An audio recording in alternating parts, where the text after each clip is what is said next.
We are into the month of March in the college baseball season, and still reigning at the top of the ladder, the UCLA Bruins. As we welcome you into the first March episode of Dugouts, Dumbbells, and Dingers.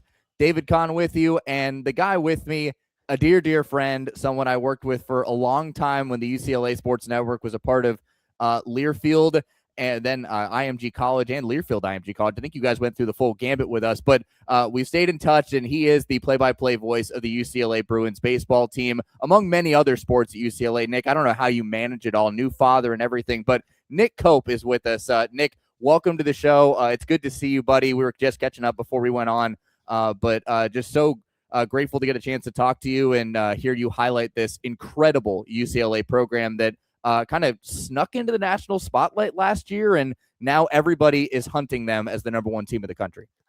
Yeah, man, always good to see you. Great to catch up. I mean, I can't believe we go back better part of a decade now at this point with your time back crazy. At UCLA. Yeah, UCLA they were IMG, IMG, Learfield IMG College, and then Learfield. We did the whole gambit, just like you said. And as far as being a new father, yeah, it's a lot of help. It's my wife doing a tremendous job, and it's my mother and my mother-in-law parachuting in and helping out on some busy weekends here over the last couple of months. That's how we get through it. But as far as the baseball is concerned, it's been a ton of fun, man. Going back to last year, they had a 29-game turnaround from where they were 2 years ago. To your point of kind of coming out of nowhere, 2024 is a bad year, 19 wins, injuries. All those guys were freshmen that you're seeing now, and blossomed last year as sophomores and just kind of rode a wave. Definitely got some help in the postseason with UTSA beating Texas as the 15 seed, letting them host in the Supers, and getting to Omaha. Truthfully, I think anyone would tell you a year early, and it was gearing up and leading to this season right now. And then being the hunted, we've seen it in their two losses. They took on UC San Diego in that opening weekend, and that Sunday game was back and forth. The Tritons have a bunch of experienced guys, 23, 24-year-olds on the roster, and you make some mistakes, and those guys will hit some bombs. They were fired up. Before they went to Arlington last week, San Diego State came in. I mean, their dugout was hollering the entire night. It was their biggest game of the season, and they played phenomenal, and they got a win. So that's what they're dealing with every single game here at the start of the year.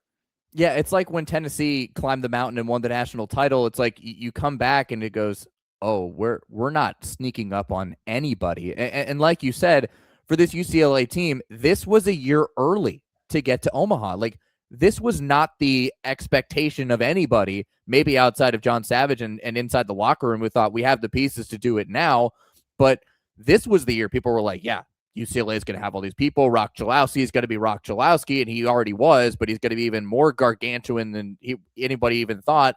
And this is the year they're going to break back into Omaha for the first time since they dogpiled in 2013. And then they go, nah, we'll do it a year early. It's fine. No big deal. And it was such a great run to watch. Listening to get to call the games. I'm so grateful that you got to call the entire run in the regional and the super regional, and then you got to go to the College World Series, which bucket list item for me. You checked that off. We were texting the whole time you were in Omaha. You were just giving me the blow by blow of what everything was going on. It was awesome to see. We'll get into all of that here in just a little bit, but before we start, I do want to give a shout out to another company that has blossomed and certainly makes my life easier and makes a lot of people's lives more comfortable. That's our friends at Home Field Apparel. Nick, I know you're very familiar with our friends at Home Field Apparel. You've got some UCLA gear. I have several items in my closet.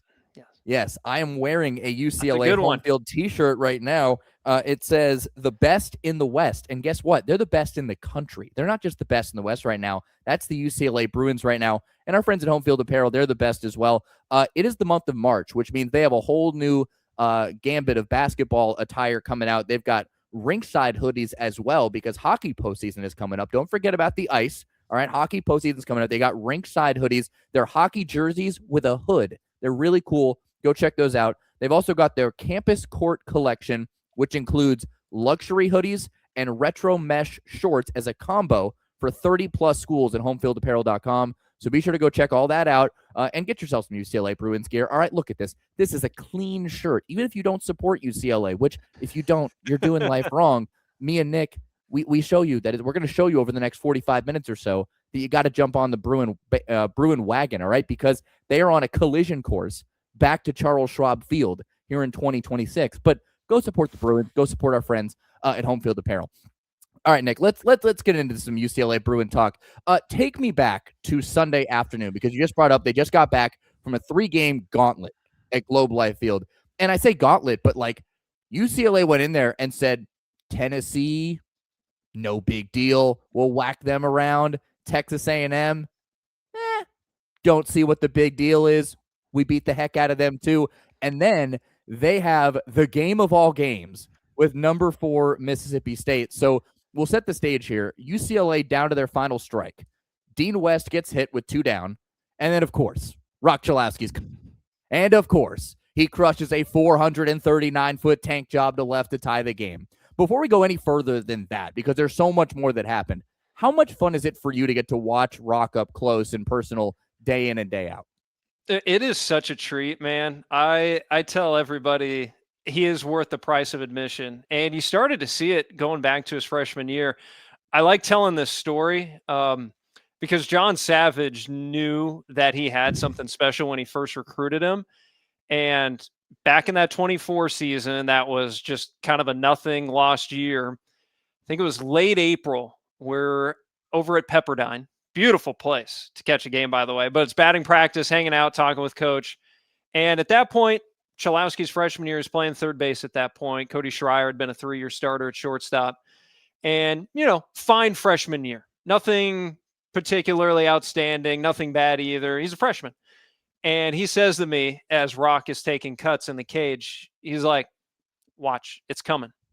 And he finished the year on, I think he hit 7 home runs in the last month of the year, just finished on a rocket. And then that just carried over into next season. You'll hear John Savage talk as much about his leadership as you will anything he does on the field. And just the way he carries himself, he's got this confidence that it doesn't tip over and go to cockiness or arrogance, but he is very sure of himself. He's confident. He carries himself in that way. And I think that bleeds into the rest of the team as well. But as far as on the field, I mean, in the batter's box, you're just like Sunday. You're not surprised at this point anymore. And I love that he doesn't, he's ready to go. That was first pitch. He tied the ball game in the 9th down to 2 outs. And if he doesn't hit it right, it's a pop-up and the game's over. But he's not afraid. He will go after that first pitch fastball and do what he did like he did last night. And just as much as his hitting has been clutch, I love watching him play shortstop, man. I mean, he makes it look so easy. He makes you want to go shag balls because the way go to it, he can run to his left, go behind second base, spin and throw to first. He can make the throw from deep in the hole. He can run forward towards the mound on the run. He's got a background playing quarterback as well. He played that into his senior year of high school and probably could have played somewhere. I don't know what level in college he could have played, but he could have played college quarterback if he wasn't going to be a baseball player. And I feel like you see that footwork, as a quarterback in the way he moves at shortstop. So, I mean, he's just the total package at the plate, in the field, and in the dugout, in the clubhouse. He brings it all, and he's been an absolute pleasure to watch. And not just him, but this whole team, really. I tell everybody, soak this year in. Like, this is a special team this year that you get once in a blue moon. Like, go out and see this team play, follow them throughout the year. Like, it's whether it ends with a dog pile in Omaha or not, it's going to be a special, memorable year. Like, So be a part of it, enjoy it, and Roch's obviously at the top of the list. Yeah, like Roch's the marquee, right? Like you put up, you're on Broadway and you see the marquee at the top of the theater. It says UCLA Bruins featuring Roch Cholowsky, but there are plenty of other supporting characters to this cast, and we are going to get into all of them here as Nick Koop joins us on Dugouts, Dumbbells, and Dingers. All right, so back to Sunday's finale at Globe Life, because UCLA ties the game. Then Mississippi State almost walked it off with Ryder Woodson, but his ball hopped over the wall for a ground rule double. That put runners at second and third with nobody out, yet Easton Hawk UCLA closer just comes on in. It's like, nah, no big deal. Two huge strikeouts, and he gets an All-American, Ace Reese, to ground out to end the inning. They go to extras. Then in the 10th, Aiden Espinoza delivers a knockout blow with a 2-run triple, seemingly, but the Mississippi State, it's a 2-run yah-yah with Reed Stallman. Hawk again stiffens when it matters most. He gets the final 3 outs. UCLA wins 8-7. So with how UCLA's been winning games, we mentioned that they've been blowing a lot of teams out. To be able to hang on like this in a charged up, raucous environment, it was definitely pro Mississippi State on Sunday. That's got to do so much for the psyche of a number one team that's absolutely getting hunted by everyone this year because, you think, oh, we can just blow everybody out. And then Sunday is kind of a smack in the face of reality of, no, we're not going to blow everybody out. But to be able to hold on not once, but twice against the number 4 team in the country, that's pretty dang good. Yeah, I think they knew they were going to get a good test. If you've been paying attention, Mississippi State has had a bang-up year so far. They're just crushing teams. So yeah. I knew this pitching staff was going to get a really good test. I know Mississippi State fans will tell you in that 9th inning that Aiden Teal probably should have gotten ball 4 with the bases loaded, and pitch trackman might have told you that it was ball 4. It was close. Yeah. Here's what I'll tell you. It's college baseball at this point. And, I'm sure Mississippi State will get one coming back their way.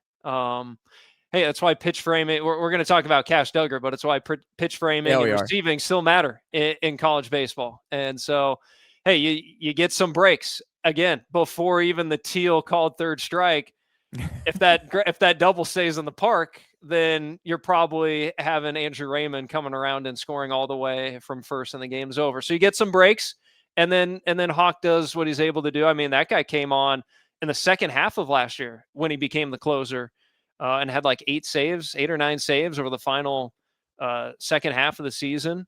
I think it was good confidence, especially most notably for Hawk, because he's had a little bit of a bumpy start to the year. He's given up some home runs. He's got high velocity, and teams have been able to barrel him up a little bit and take advantage of that. So I think huge for him. But honestly, this game, high level, but just the back and forth nature of it, this team was in a lot of these games last year, and they don't really bat an eye. They might go up, the game swings back and forth.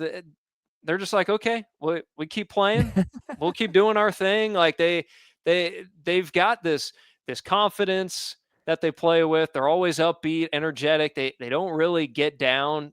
They'll have games where it's not working, bats for whatever reason, but they stay the course. And I think that's why they were able to pull out a game like they did yesterday. Yeah, I think being as even keel as I think is the perfect word to summarize UCLA, and that's going to pay a lot of dividends, especially in the postseason when the games get even more ratcheted up. Heck, you go to the Big Ten tournament, you're playing in Omaha, like that's where everybody wants to end the year, and you are already playing there. And they made it to the pinnacle of the Big Ten tournament last year. They made it to the Big Ten championship game, ultimately losing to Nebraska, but then they ended up back at Charles Schwab Field just a month later. Give us a look inside the curtain on John Savage as a coach, because we only get to see what's on television, his interviews. And I mean, look, I've listened to the man speak. I think he should be a motivational speaker and give TED Talks for a living after he's done coaching.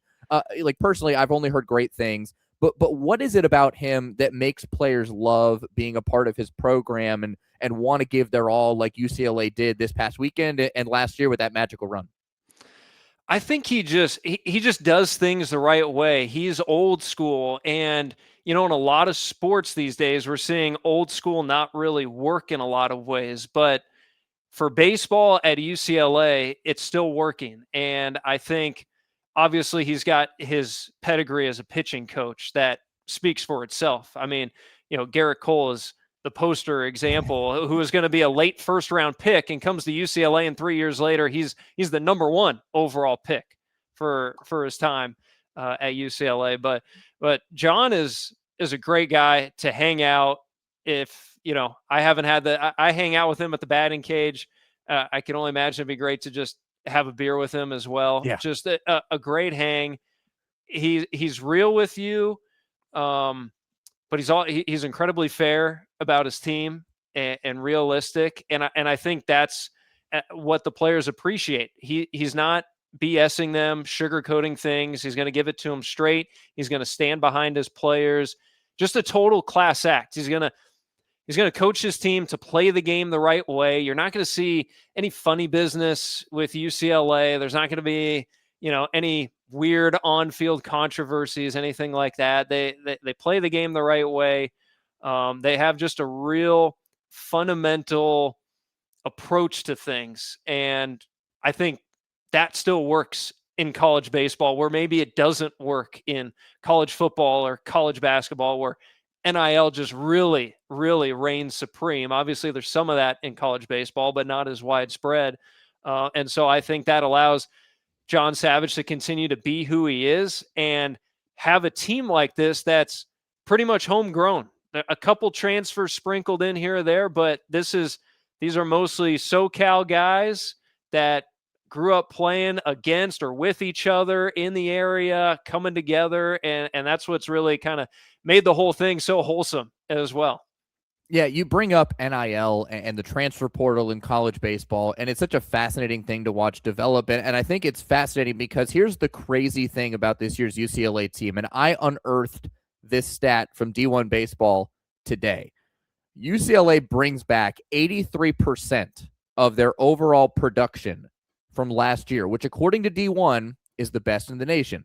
They returned 60% of their roster, 85% of their plate appearances, and 78% of their innings from 2025. And that is amazing. And people go, okay, well, we've heard Nick say this was a year too early for UCLA. So of course these guys are going to stay. And of course they went to Omaha. Who wouldn't want to return to a team like that, especially with the number one pick in the upcoming draft on the team and try and do it again? But that's just not the way college baseball works, right? Like California, as you mentioned, hotbed for college baseball. So many of these guys on UCLA grew up playing together in the California area, but the SEC comes calling, the Big 12 comes calling, and these big brand programs like UCLA just went through sweeping in Globe Life over the weekend, the Tennessees, the Texas A&Ms, the Mississippi States of the world, and they go, ooh, and then they're gone.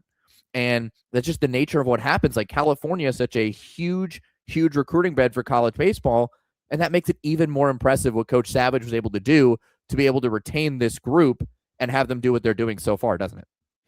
Oh, yeah. I just love that this team is kind of a throwback in how they have stuck together. I think some added context. I know you and Shas touched on this last spring when UCLA was making their run, but all the drama with Jackie Robinson Stadium and them getting kicked out. But that was the whole fall leading up to last year. So fall of 2024, they were bouncing around to various high school fields. They would work out on campus. There's some fields where they could do infield and whatnot, but they would have to bus around to local high schools so they could actually take proper batting practice and actually get on dirt and all that. So they hung through that. And I think Roch was really the big leading force in kind of rallying everybody together, helping them get through that. And then by the time Jan 1, 2025 came around, things got worked out with the home ball field. They're back there. So that was a big part leading into last year. And I really think it helped bring them closer together and really built up the chemistry and the camaraderie that you see it oozing out of the dugout. If you're going to a game, man, it's palpable. So yeah, the fact that they're able to stay together. I've seen it in past years that the SEC has lured guys away. LSU got Thatcher Hurd after he had a great freshman year. Yeah. I mean, everybody knows he got 6 figures plus to go to Baton Rouge. And but you didn't hear those kind of conversations. And I don't know the NIL numbers at UCLA. I think we can safely assume they're not near close what some of these SEC teams can offer. Right. But not to take credit away from all the guys in this junior class that stuck around. But I do think Roch is the guy kind of leading the way. And he has made a point to say he always wanted to come to UCLA. He's a big Brandon Crawford guy. He loved the program. He wanted to come to UCLA. And then when he had the chance, when he's weighing, do I go into the draft out of high school or do I come to school? He goes to the College World Series and he says to himself, all right, I want a piece of that. So that's why he comes to UCLA. He's never wanted to be anywhere else. And so as that team kind of came together last fall into last season, there was no doubt when we were in Omaha last year, you were hearing the families talking. The season's over. They had a great time, but they're like, all the parents are like, yeah, we're back next year. No one there was no talk of anybody going anywhere. It was not even a question that this team was going to be back for this run. So that it just speaks to, I think, to go back to Savage, just what he's established for more than 2 decades now and the kind of program he runs, and then just the perfect mix of guys to bring it together. And you have those 2 items coming together, and it's coalesced into what we hope is going to be an awesome 2026. Yeah, for sure. And I think people forget, when you talk about the UCLA program, they go, well, they hadn't been to Omaha since 2013. Yeah, but when they won it all in 2013, that was their 3rd trip to the College World Series in 4 years, and they were the runner-up in 2010. Like, this is not a program that's unfamiliar with greatness in this sport. They just hadn't been there in a while. Like, that's the thing that I think people forget about when they talk about this UCLA team, and that's why, you have guys like, Roch Cholowsky who want to come to UCLA for the fact that he thinks they can get to the College World Series. Like you said, people go, oh, they haven't been there in 12 years. Who cares? Like, they were once, a Goliath of this sport, and Roch Cholowsky certainly believed that they could get back there, and he's obviously, proven everybody right. You've mentioned a couple times during this talk that Roch Cholowsky, not only a leader on the field but off the field, and he was kind of the linchpin in keeping this team together and recruiting other guys like Will Gasparino, who we're going to touch on in a little bit, to come to UCLA from SEC teams like Texas. And build this roster into the behemoth that it is in 2026. Talk to me about Roch Cholowsky as the leader off the field. What's he like? Like I was saying earlier, man, he's just so sure of himself. Just this confidence that sometimes quiet, sometimes come out. He's like a coach, man. He's an extension of that. I talked to him. We have our Bruin Insider show, as you know. Oh, yeah. But for the listener, our weekly athletic show at UCLA. So the week before the season, sat down with him, and then after we taped the interview, I'm packing the gear up, and we're just talking about the team, having just getting to know him a little bit over the last couple of years, just kind of shooting back and forth. I mean, this guy's going to play here. This guy's throwing this and looking good. Like he is an extension of the coaching staff. Like you could talk to Roch about the game plan and the approach at the plate for that series against those pitchers and get the same information you're going to get from Savage going in. Like he is that locked in, dialed in. He is that coach on the field for UCLA. I know you asked more off the field. He's a fun guy. All these guys know how to have fun too. That's what it's. You're playing these high pressure games, but you see guys just smiling all the time too off the field. They really like hanging out with each other, being around each other. They're great friends. Roch's a cool guy, man. He knows he's got like. It's hard to when guys just have it. You're just like, that guy gets it. He's got like, Roch just has it. Like it's kind of the most simplest way I can put it. How can you not be romantic about baseball? And how can you not be romantic about Roch Cholowsky? Like, I mean, the guy just has it. You're exactly right.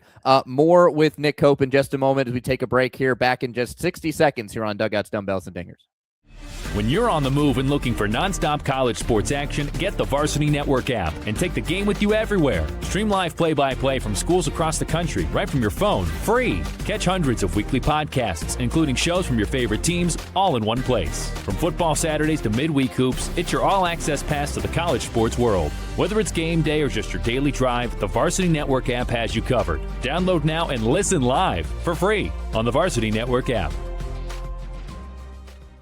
Hi, I'm Megan Gower of Her Hoop Stats. Each week, co-host Rob Joyce and I break down all the latest around women's basketball on the Gower Hour. We analyze what's happened each week, preview what's to come, and talk with guests from around the country to make sure you're covered coast to coast from now all the way through the Final Four in April. Available each week, search and subscribe to Her Hoop Stats in your feed on Apple, Google Play, Spotify, or wherever you get your podcasts, and check out herhoopstats.com for all your women's hoops needs. All right, Nick Koop, the play-by-play voice of UCLA Bruins baseball, is our guest today on Dugouts, Dumbbells, and Dingers. Nick, right before the break, we were talking about how this UCLA team, everybody knows how to have fun, right? Like and that's awesome because you have to have fun playing the game of baseball. It's a kid's game. If you can't feel like a kid playing the game of baseball, you're doing it wrong. So let's get a little deeper into that. Are there any kind of unique dugout traditions or props or anything that UCLA does that's kind of unique to their team? They've got their celebrations, like their double celebration is pretty unique. There was they do this thing where they stand on one leg, they bring up the other leg like a flamingo up to the other knee, and then they form their hands around their head to make a heart over the top, and they always do that back to the dugout. And apparently preseason last year, this kid, I don't know if he was an exchange student, like from Japan, and just, I think somewhat nomadically, like came out to LA and just stumbled upon baseball practice and was hanging out and was just, he was just around every day for their practice. And I think he helped come up with that. And so since the beginning of last year, that's been the double celebration, kind of a flamingo on the bottom and a heart on top. So they've got that going for them. As far as in the dugout stuff, the last year was the hard hat. I haven't noticed if we have stuck with the hard hat this year. I need to pay attention to that. The hard hat was the thing. And then the infield after a win, you get in the handshake line. The infield would come together, the four infielders. And I think Phoenix called the second baseman would be in the middle, and then the other three would grab hands and just spin around for a second like they're doing Ring Around the Rosie. Just silly little things like that. Just little things sprinkled around. Nothing too crazy or too out of the box, but where you're just seeing 18, 19, 20, 21-year-old guys acting like 6 and 7-year-olds. I love it. That's awesome stuff. All right, we've kind of danced around the run that UCLA went on last year, but let's run through it real quick. Get all the way to the Big Ten championship game, lose to Nebraska, but you end up hosting a regional, and like you said, got some help from UTSA to host a super. You return to Omaha for the first time since the only College World Series title in UCLA history back in 2013. When you think back about the entirety of last year, and I know a lot happened, what stands out the most to you? I think it's definitely just that postseason run, because for a while, maybe you remember, I don't remember hosting really being a thing until late in the year, and they just kind of kept reeling off these sweeps in Big Ten play. And so the record just kept building, and the RPI was kind of steadily there, and all of a sudden you're talking about a team that's over 40 wins out west. And I know generally the teams out west get a little more break when it comes to the RPI. And so even though they weren't in that top 16 range, I think they were just outside of it. They got that boost. But they really took off. And as much as we've talked about Roch to this point, it was really the depth of the lineup that showed out, especially at home, to get through the regional and the super regional. I think Roman Martin, who's been playing at third base, he was the most outstanding player of the regional. You had a guy like Peyton Brennan break out in the supers and have some big bats. It was really just the whole depth of the team showing out. That is what I'll remember, and just how they really just that classic pass the baton to the next guy, and just quality at bats after quality at bats. Roch had the 23 home runs. After him, I think Mulavai Lavu was second on the team with 12 off the top of my head. So it wasn't like this was a stacked power lineup. Roch could do it. Lavu could get you one, but it was a lot of, stringing stuff together, getting some doubles. They had to really piece it together as a team, and they did it a lot. They had a lot of big innings. So the way that offense really kind of took off there in the postseason to get them to Omaha. And then kind of my lasting thing as far as being in Omaha and wanting to get back, it was, all right, this pitching needs to get a little bit better. Savage really had to work. Guys were in so many different roles last year. He did an incredible job to get them where they did, because truthfully, they had 2 quality starters at the end of the year. And You had guys that were in the starting rotation, they were in back end, middle relief. It was just all over the place, piecing it together. And they were nearly able to do something special with that, but running into lineups like Arkansas and LSU, I think exposed that a little bit. So at its height, I'm going to remember just the depth of that lineup and how they all work together. And then for this year, and just, okay, the pitching just needs to take a step forward, and I think they've got what it takes. You know, you bring up how UCLA kind of crept into the hosting picture at the last few moments before the field was released, and you're right. And I actually just pulled up the schedule while you very eloquently talking about that 2025 run. They lose 2 of 3 to Oregon. They lose 2 of 3 to USC, and you look at that and you go, how in the world did this team get to host? Well, they sweep Illinois, and then they take 2 of 3 from Northwestern to close the year, and then they do what they do in the Big Ten championship game, or Big Ten championship. So, like, yeah, they played their way into the hosting picture at the very last moment. Like, it was very much out of nowhere. Here come the Bruins. And it was like, okay, well, they got hot.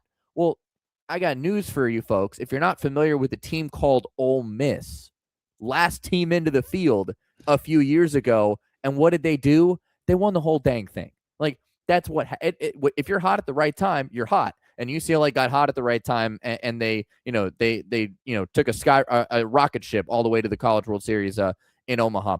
In calling those games last June, this is pre-Omaha, so the regional, the super regional. Was there a singular moment where you can recall where in your head, like you're broadcasting the games and you go, yeah, this team can do this. We can get to Omaha. I think it was the final game of the regional. They're playing Irvine, always really quality club. Yeah. Of course, where John Savage restarted the program there right around the turn of the century before he came to UCLA, and they still play like a John Savage type team down there. And so that was a tight game, but it was in the middle of that game where we learned that UTSA beat Texas. And truthfully, that was, you're like, all right, we close out this game. UTSA is coming here, obviously they could have gone to Austin and won. They could have. It certainly made the road a lot easier. So if I'm being honest and realistic, it was when we learned that Texas was out, and you had okay, we're going to be here next weekend too if we pull this off. Yeah, they had great stuff in the back end of that bullpen. That's when Easton Hawk was at his best at that point. I mean, nobody could hit him to close out a game. He was lights out. There's a chance too, just looking at this year, that maybe they'd start him, but Savage was like, I'd love to just not worry about the closer position this year and just have that button down, and Hawk was more than willing to stick in that role. So yeah, Sunday regional weekend. I think they were up by a couple of runs on Irvine. Oh, UTSA, they closed it out. All right, this team's got a chance, a real chance to go to Omaha now. I'm scrolling back through our text messages from last May, and we're saying the exact same thing. You literally texted me because I texted you, congratulations on the super, and you go, we can do this. So, hey, UTSA was solid. Those were tight games though too. Those were low scoring games. They were a solid, well coached team. That made UCLA earn it though. So not to make light of UTSA. No. It was more the hosting factor. Just like, right. Hey, we get to stay at home for another week. Have somebody come here. Dude, home field advantage plays a major factor. All right, so I want to get your thoughts. We have another sponsor on the podcast. You've heard of them if you listen to the show. You're an avid listener. Called Backyard Baseball Bros with the Borgoball. I got the Borgoball right here. For those who are unfamiliar, raised seams, a foam baseball. You can play it indoors. You can't break anything with this guy. It's foam. It smushes. Like you can see it on the camera. I'm squeezing very tightly and it doesn't do anything. You can throw it at something. It doesn't break anything. Don't throw it at a glass thing or whatever, but you can play baseball indoors with this. All right. You can throw a splitter. You can throw a slider. You can throw a curveball. You can do whatever you want. You can hit the heck out of this baseball and mash homers like if you're Roch Cholowsky. But they sponsor a segment on the podcast called the Borgoball Moment That Delivered. So a moment that stays with you in your head for eternity. It lives rent-free in your head. I'm going to give you 60 seconds to think about that as we take a break. And then I want to hear your Borgoball Moment That Delivered from your time at the Men's College World Series in 2025? We'll hear Nick's answer in a minute here on 3D. Which schools will take home the prestigious Learfield Directors Cup for the top college athletic programs for the 2025-26 college athletic season? Check out the criteria and follow the year-long standings of your favorite team at L Directors Cup on the X platform or online at thedirectorscup.com. Trophies will be awarded in June 2026 to the winning institutions in all college sports divisions. The Learfield Directors Cup, powered by NACDA, the crowning achievement in college athletics. What if you could throw MLB-style pitches anywhere without breaking anything? Introducing the Borgoball. Designed by former Division I players and a small family-run brand, this foam baseball is safe to use anywhere, including indoors. Featuring raised seams that mimic a real baseball, you can feel and see the spin of a 12-6 curveball and a sweeping slider, or watch a sinker plummet to the plate. Time to turn your space into a mini baseball diamond. 4-packs are available for just $20, but the family fun backyard memories, those are priceless. Use code BORGO10 for 10% off your first order at backyardbaseballbros.com today. All right, I gave Nick Koop 71 seconds exactly to come up with his Borgoball moment that delivered. Here is the Borgoball right now, made by our friends at the Backyard Baseball Bros. Go to backyardbaseballbros.com. 4-pack of these puppies, just $20. They've got 12 packs now. They call it the Team Pack. 12-pack available as well. They got a BORGOBAT that they're coming out with too. So, and softballs. Don't forget about softball. All right. That they have those as well. I know UCLA softball team, pretty dang good as well. So Nick, give us your Borgoball moment that delivered from the College World Series last year. It's an easy answer, but honestly, it's just opening the door to the broadcast booth and walking up to the window and looking out. And you're just like, we're here.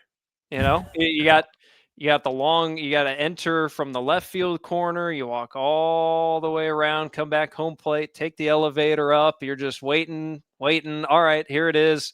See UCLA on the door. There's the 4 booths right next to each other in a row, right there, just slightly angled on the first base side. And open the door. You see the window. You got to walk the 10 feet up to it. You look down. You see the view that you've seen your entire life watching games there, and the high home camera, the convention center and the arena and the bridge, and you get to see all of that with your own eyes for the first time, and you're just like, all right, everything, at least for me personally, everything from here is gravy. We're here.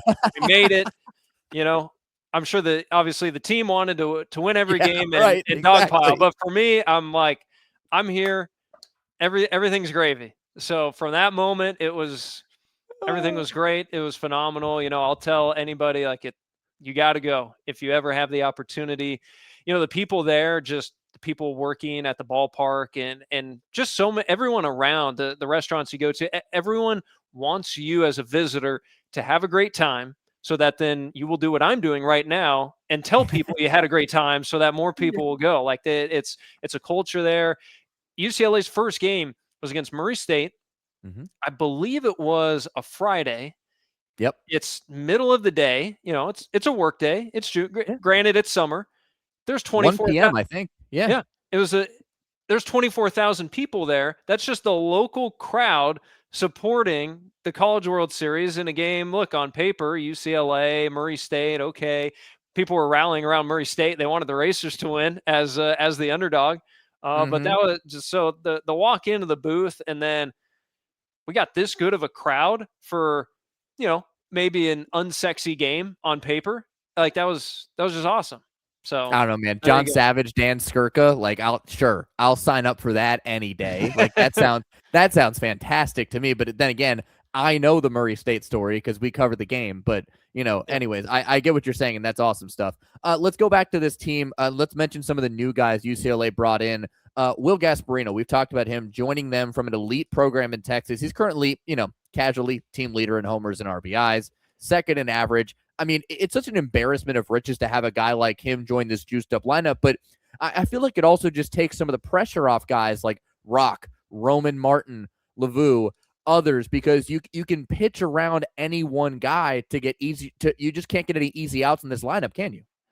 No, and Gasparino, 10 home runs, not just the team lead, that's the nation lead right now. Yeah, most in the country at this point. And he's hitting in the 8th spot. And so people will look at that and be like, what on earth is this guy doing in the 8 spot?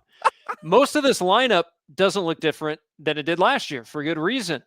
So Gasparino comes over from Texas, where he had 25 homers in 2 years, solid numbers, but he had a strikeout rate of like 29%. A lot of strikeouts, and was hitting below, I think, mid 200s. Wasn't, particularly popping in that way, but he showed the long ball, played great defense. So he comes back home. He's an LA guy, went to Harvard, Westlake, great program. Like Max Fried came out of there and played with and against a lot of these same guys. So he would, from a cultural perspective, he was able to slide right in. He's like, I know these guys. I know this program. I grew up around it. It was an easy fit for him to come back home. What they've done with him, it's really interesting. They've moved him a little bit closer to the plate. He's 6'6", 220. Huge. He's playing center field. Don't see a guy that big playing center field all that often. So after guys were really pitching him away, they said, all right, let's get over the plate a little bit. Let's give you some extension to cover that outside of the plate a bit better. And so he's pulling balls that are on the outside part of the plate and taking them as no doubters to left field. And so, he's potentially a little susceptible inside, but if you miss, you might hit him, or he still could get a hold of it there on the inside. So they've made that adjustment. And then as far as hitting him in the 8 spot, he's called it the double cleanup.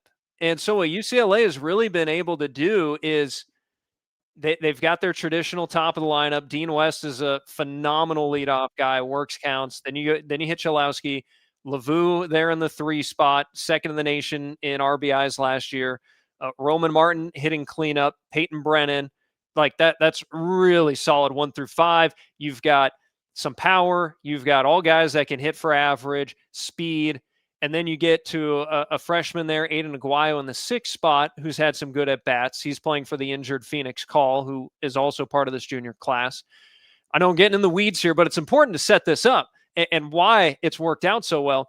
Cash Duggar, the catcher there, hitting 7 in front of Gasparino. So you've got speed and good at-bats in Aguayo. Duggar, the catcher, gives great at-bats. So you've got that in front of Gasparino. And then if he comes up with less than 2 outs, you've still got a freshman in Dominic Cadiz at DH who's had good at-bats, and then you're back to the top of the lineup. So if he comes less than 2 outs, you pitch around him, you're dealing with the DH. Okay, but then the top of the lineup is here, and then you've got West that's going to rack up your pitch count. And if he gets on, then you're to Cholowsky. And so it's like giving UCLA 2 halves to their lineup in a way. Instead of having, a more traditional lineup where maybe Gasparino's 5th or 6th, and you get those power bats together, they've kind of broken it up into really 2 distinct halves. You have like a second cleanup hitter there in Gasparino, and it's allowed UCLA to flip that lineup card over. And just, if you're going to pitch around Gasparino, then you may just run into the top of the lineup again, and then you're going to be in trouble. And he's been more than happy to do it. He was asked, I think it was after the Tennessee game on Friday, about hitting 8, and he's like, hey, this is what the team needs. I'm the double cleanup. Like he's got no problem hitting in the 8 spot. I am going to use the phrase double cleanup on my next baseball broadcast. That is awesome, and I've never heard that before, but it's so perfect. I'm not calling another baseball game, I think, until March 18th, West Virginia and BYU. I think it's my next baseball broadcast. I'm headed to Greenville tomorrow to go call the SEC women's basketball tournament, but that's neither here nor there. Anyways, that's so awesome. Hopefully they got a cleanup guy hitting down in the 8 spot for you. You know what? West Virginia's pretty loaded too. Honestly, they are. So that's that. I might be able to use it. And the analyst Jake Weghorst, I think, will look at me like, "What did you just say?" And I'll explain. I'll be like, "Listen." You'd be like, the nation's leading home run guy calls himself the double cleanup man. So I'll be like, "Listen, Nick Koop let me in a little secret. Will Gasparino, he does this thing. It's fine. We're all good. All right. I'll put him on one. It's okay."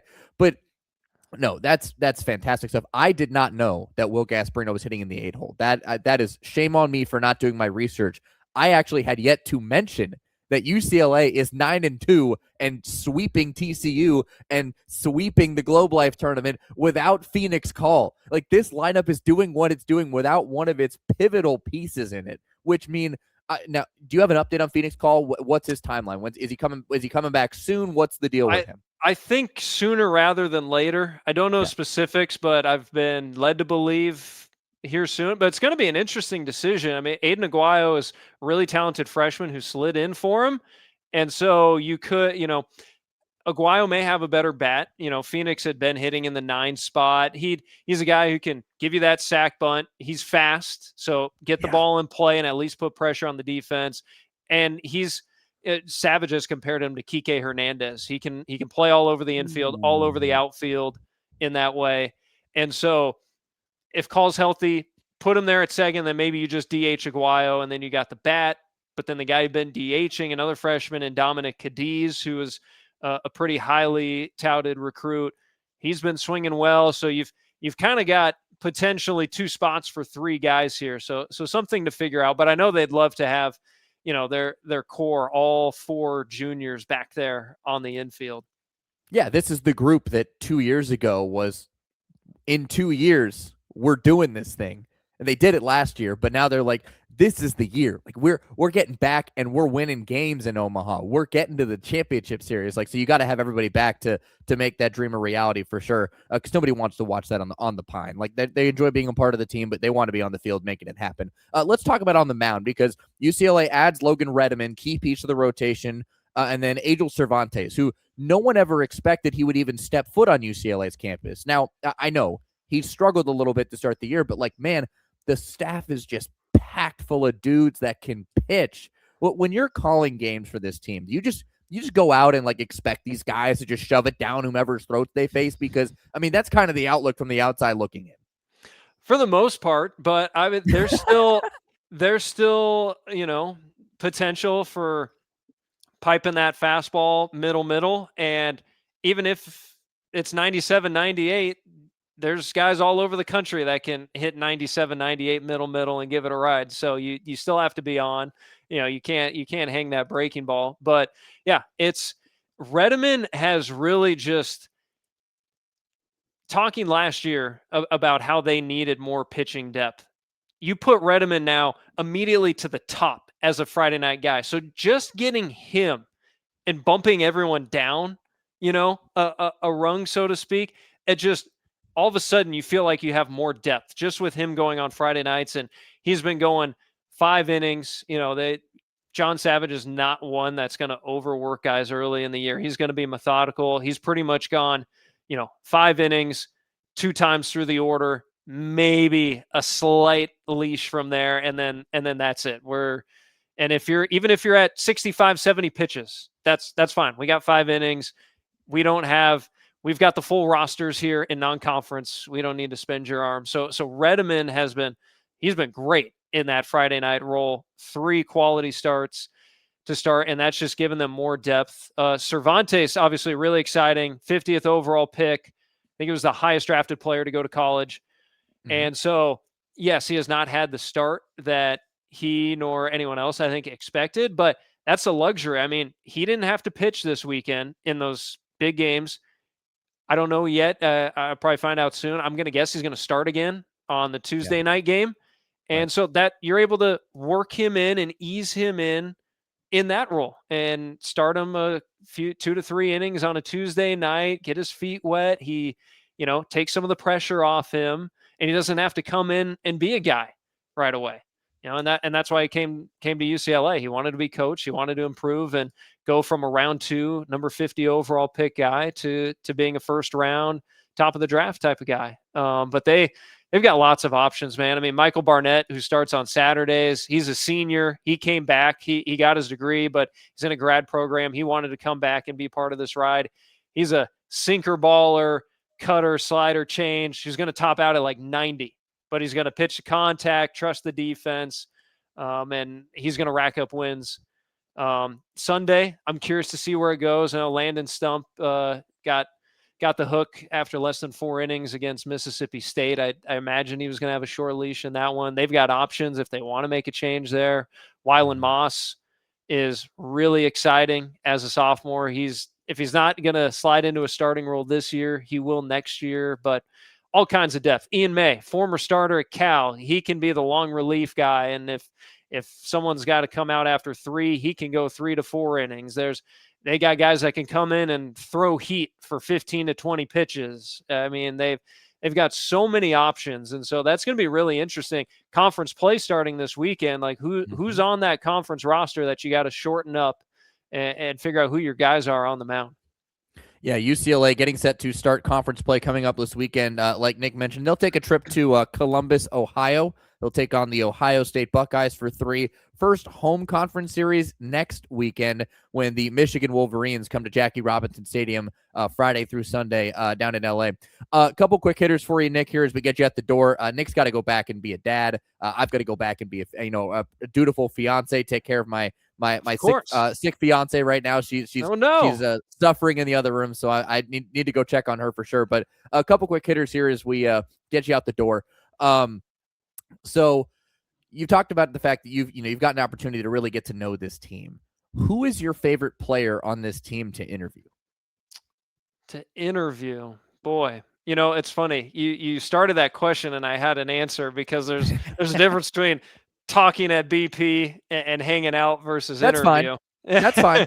Either one. Go ahead. Honestly, Michael Barnett. It's easier to talk to the pitchers, because they just have so many built-in off days where they're not I won't talk to him on a Saturday, but every other day of the week he's hanging out. Whereas all the position guys, I mean, they're locked in, taking their cuts, practicing the bases, taking infield.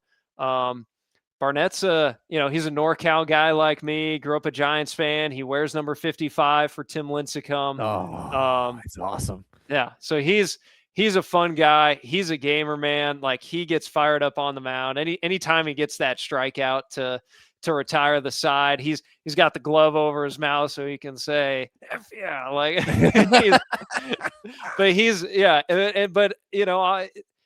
mean, it's kind of just baseball, right? Like when you're hanging around at BP, it's just kind of the nature of the game. Guys are relaxed. It's not like pregame before basketball or football. That's why I love baseball and college baseball, because you can just hang out with these guys and just chat about the game, what they got going on in life. But he and I have been able to do that over the last several years now as he's now in his senior year. He's a good guy, and I hope someone, despite he's not that high velocity guy, but he's a pitcher's pitcher, so he'll hopefully I look forward to him getting opportunities professionally. Oh, for sure. And listen, it's great when you get to sit down and talk with these guys, because that's where you get the stories, the inside scoop that maybe you can share on the broadcast. Some things are not suitable for broadcast, right? There's NSFW, there's NSFB, not suitable for broadcast. And we know the line, but sometimes you get good little nuggets and you go, hey, can I share that in the right way? And they go, yeah, sure. Well, that reminds me, sometimes they look at you and go, don't say this on the air. I don't think the players are really worried about that, to be honest with you. I've never had one of them say, yeah, don't say that on air. Like they. Oh, I have. Man. Okay. No, I'm surprised that hasn't happened to you. It's not like they believe that we're going to. They just look at you and go, oh, I just said that to the radio guy. I got to make sure that doesn't go out over the air. And I go, hey, listen, anything you say, no worries. But it's not a trust. It's not a lack of trust. It's just they go, oh.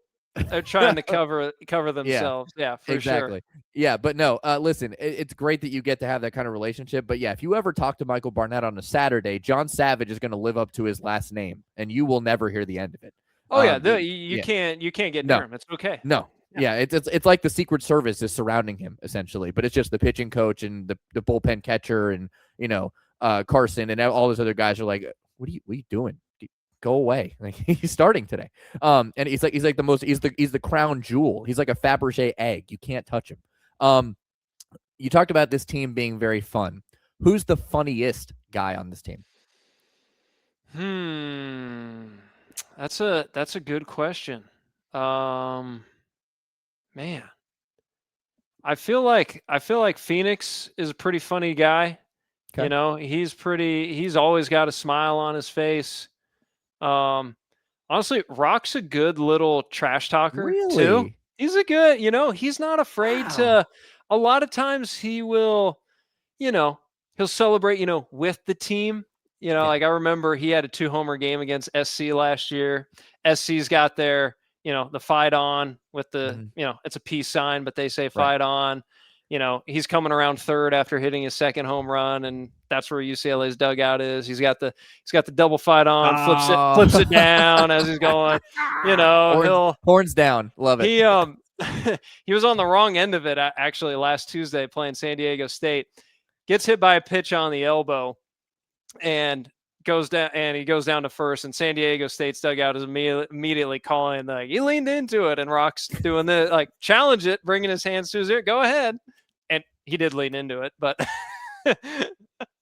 and then he took it. He had to take the long walk back over to the dugout from first, but he took it. He's he's funny. I like Gasparino too. After beating A&M, I don't know if you saw that. He was asked about that, and he's like, I don't play for Texas anymore, but I still don't like those guys from College Station. Yeah.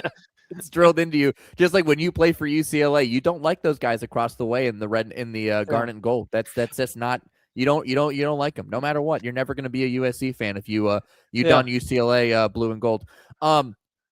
This is a very off the wall question, but best ballpark concession item at Jackie Robinson Stadium. This one's easy.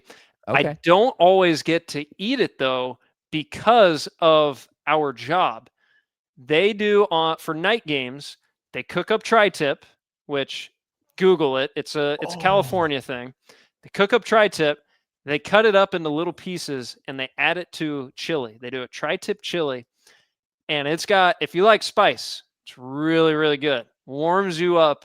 And I'll tell you, it's LA, but these early season night games, you're just a couple miles from the ocean. They get chili. And so the chili from the concession stand warms you up.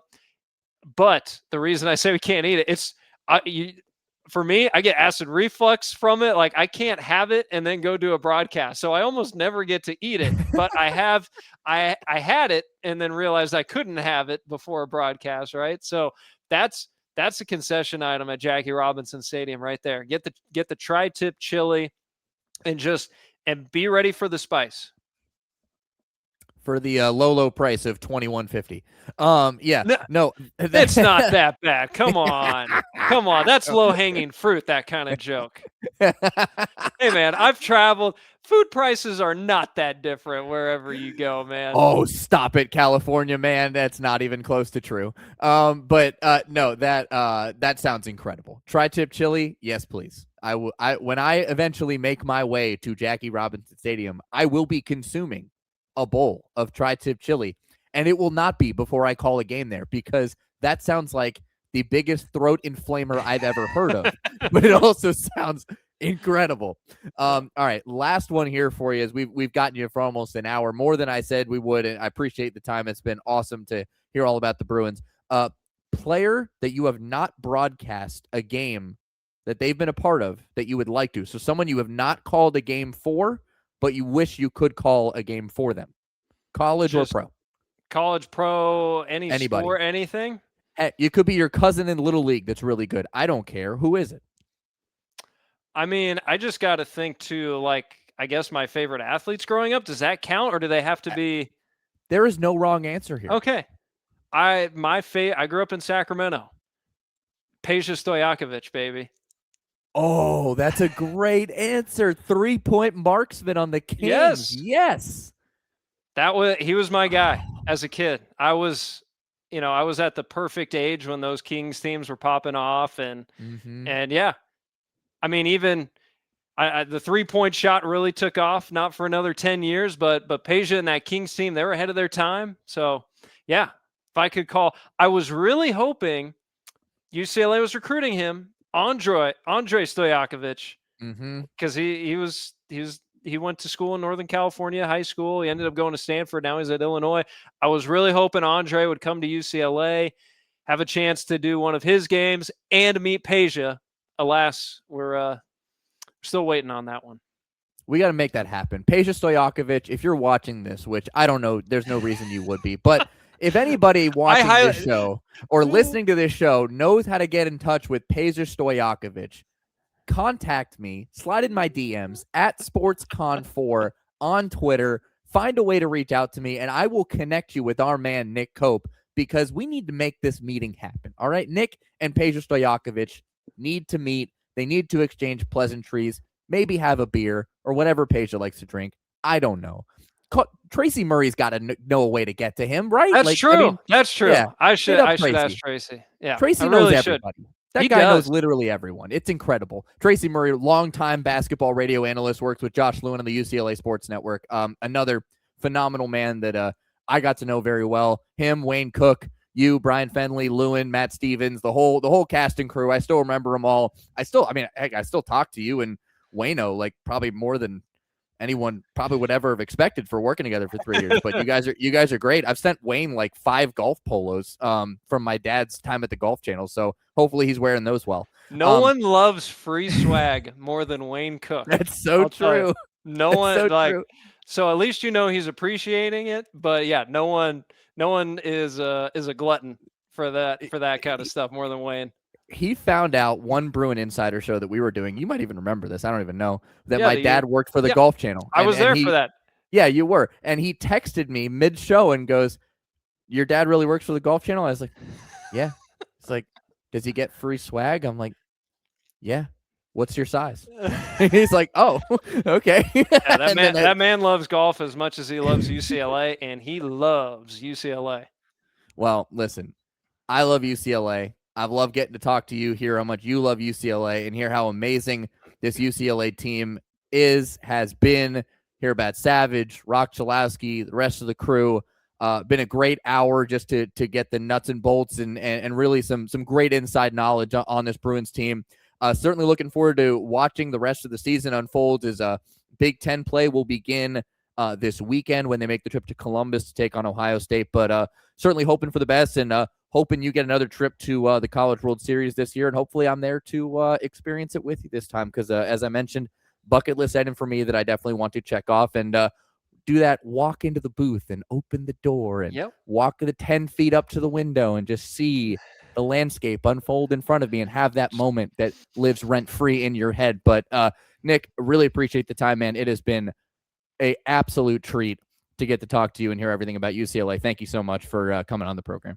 Great to catch up with you, man. Great to see you. Glad everything's going well. Congrats on the engagement, and we will see each other at Charles Schwab Field in Omaha this June. Oh, looking forward to it, my man. All right, he is Nick Koop, the play-by-play voice of UCLA baseball, among many other sports. The guy is just a UCLA fiend. If there's a sport going on, Nick Koop has a headset and he will call it. All right, he's done men's basketball, women's basketball, baseball, softball, Olympic sports. I can't even. You called.